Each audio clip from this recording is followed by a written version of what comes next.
Good morning, global citizen. Yes. Yes. We have an incredibly important, consequential election ahead of us, as we all know. By the time 2024 ends, voters in at least 64 countries, not just the United States, plus the European Union, are going to head to the polls. That's nearly half the world's population, 4 billion or so. So how could young voters impact those outcomes? That's the central question here. Here in the US, we vote in November, but not just for president, as we know, but up and down the ballot for state and local officials as well. We have a special panel here assembled. They're focused on getting young people engaged, registered, as Jordan said, making voter registration sexy. Let's get to it. I didn't say that in this room. I Yeah, said that exactly. in a different room. But it was said, and I said it. I'm going to start with you, Lucille, at the end. Wenegieme. Yes, Lucille Wenegieme. Yes, you went in, you went brave. Exactly, thank you. I went in hard. You have been in political advocacy for quite some time. You recently joined an organization called HeadCount, right? You said in part, quote, millennials and Gen Z can't be reached through traditional media buys and direct mail. We respond to authentic messages from trusted messengers. So tell us, who are those trusted messengers and how do you engage them? Absolutely. There's no one magic person. And one thing about young people is they are very savvy. They know when they're being bought or when it's attempted for them to be bought. We cannot underestimate them. And sometimes I count myself as being young, sometimes not, depending on how you cut. Thank you! The skincare is working. But we know that they are savvy, right? And that's why we need these trusted messengers, and not the folks that have the polling, the thing that's been tested, in this way and in this way. Authenticity is the word that we hear all of the time. I want to know that someone actually cares about the thing that they're telling me. I want to know that when an artist comes on stage and says, yes, you should lend your voice to democracy, that that's something that they believe in. At the biggest levels, right, when we are bringing the biggest talent to the table, that's what we're really great at HeadCount. But we're also having peer-to-peer conversations all across the country. So our staff and our network of over 60,000 volunteers, we activated over 1,500 events. Most of those are concerts and festivals, but also community events. We are having those conversations with young people every day. We are not coming to them with an agenda. We are not here to tell you how to vote. We're here to tell you that voting matters, and it should be part of your repertoire to engage civically and to make change. Because we know that young people care. They volunteer, they show up, they talk. Linking that to voting, linking the things they're already doing to voting is really where we bridge the gap. And one of the celebrities you work with is Olivia Rodrigo, among others, and goes to concerts and talks to young people, going to where the young people are, literally, right? Mark Kassen, let me bring you in. You're a filmmaker, actor, director. You've partnered with Chris Evans for quite some time in what I see as a very idealistic goal of talking across differences, which is incredibly important. So tell us about a starting point, because one of the core principles is the idea of communication and the vital need for that, and to create a safe place for people to say, especially young people, I don't get it. So how do you do that?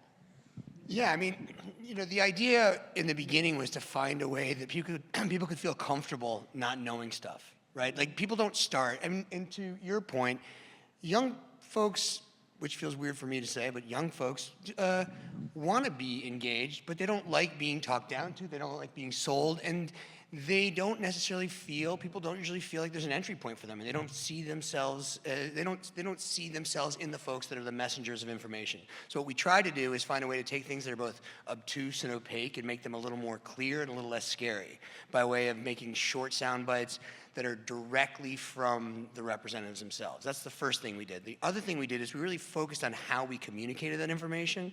So the reason we have an audience is because the people that want to hear that information aren't interested in hyperbolic, gotcha, nasty, point-winning conversations around things that matter to them. They want to hear the actual information, and that's the reason elected officials come to us, is because we have an audience that they want to talk to. And I believe, and maybe this is why you say it's a little, blue sky, it's a little, hopeful, but I believe that if you build it, they'll come.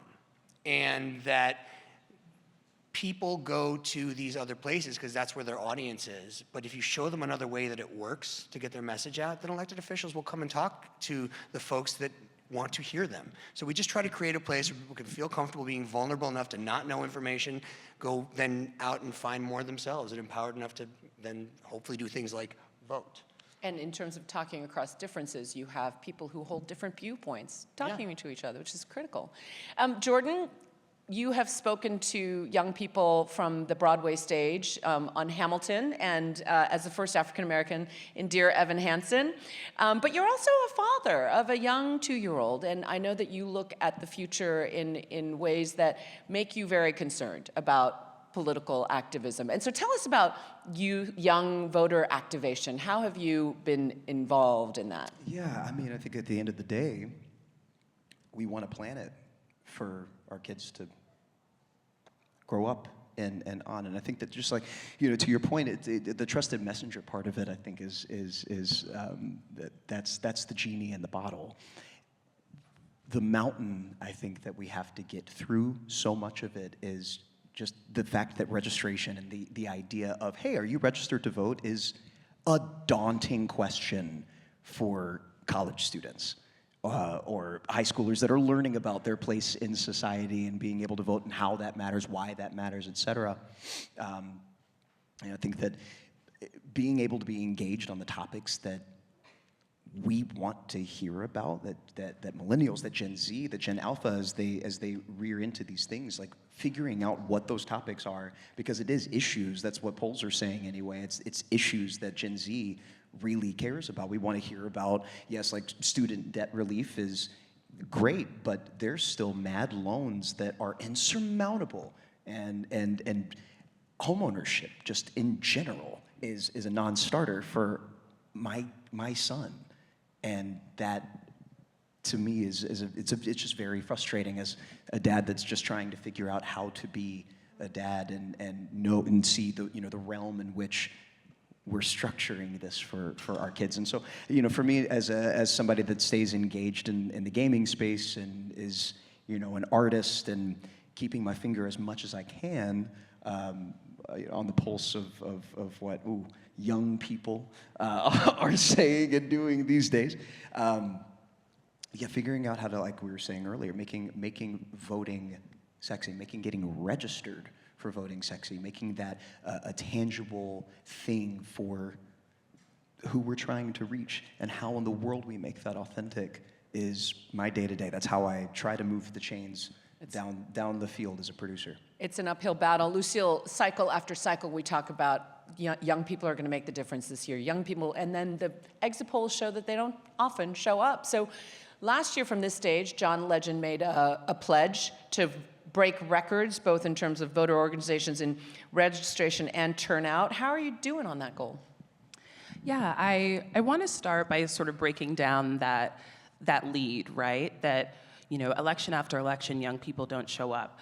What I'm here to tell you is that in 2020, young people set a record for registration and turnout.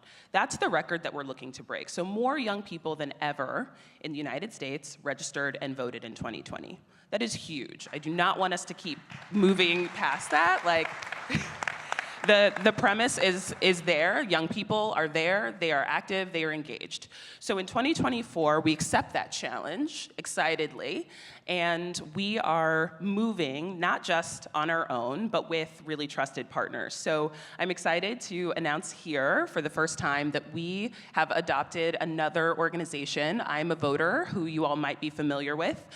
They are an extremely active organization that galvanizes brand and talent to reach young people, again, exactly where they are, in the things that they buy, the spaces that they spend time. And so we're really excited to be bringing them into our family and to be increasing our impact, because this is a historic year, and we say that every year, of course.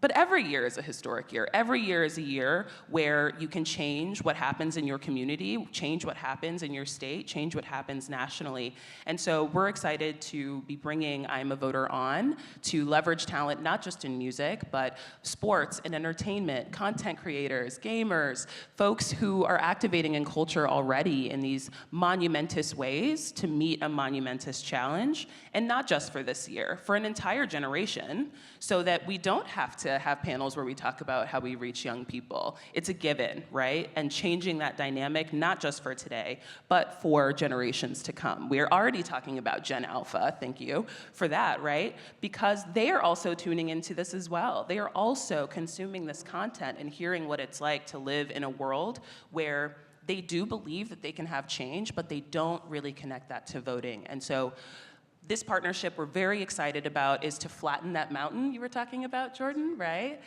When somebody asks you, are you registered? We get to flatten that mountain. We get to say, this is not hard. This is not difficult. This is your avenue. This is your voice.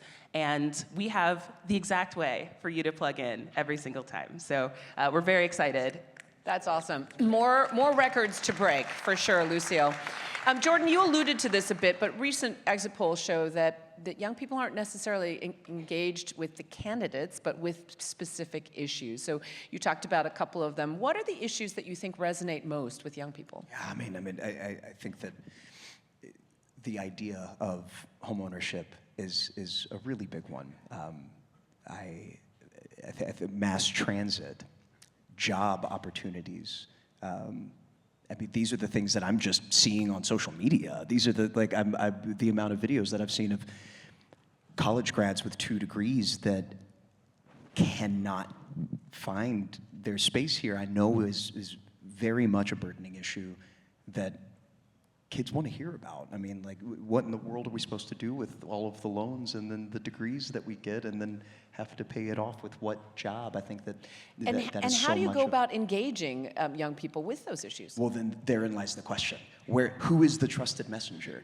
Is it us? Is it me? Is what I have to say on this one platform worth? Is it tangible enough for people to take an action with? Well, maybe for 5 people, but it might also, encourage another artist or another actor or another comedian or architect or visual artist or somebody along those lines to speak up and use their voice. And I think that ripple effect in general. But that is what's good about this conference, right? Is Absolutely. You're getting a lot of different people to take their platforms, find commonality, so you can also say, you don't have to, I recommend you come to startingpoint.com, but you don't have to. You can go to, there's a lot of places you can go. You can start with us or go somewhere else and find us. The point being is that you start somewhere and that you eventually engage. Yeah, and Jordan, you mentioned a site called Jubilee on YouTube that does a lot of conversations in that score. But Mark, you have a special announcement for us, right, from your trusted messenger/partner. Yeah, we brought a video from a good friend of ours who wanted to be here but couldn't. And so if you want to roll, Chris wanted to say a few words. Hey everyone, I'm Chris Evans, co-founder of the civic engagement platform, A Starting Point. Over 40 million members of Gen Z will be eligible to vote in this year's presidential election. That's including 8.3 million young Americans who reached voting age since the midterms. All of us at A Starting Point have made voter engagement a key part of our mission to ensure every voter has the resources to get started.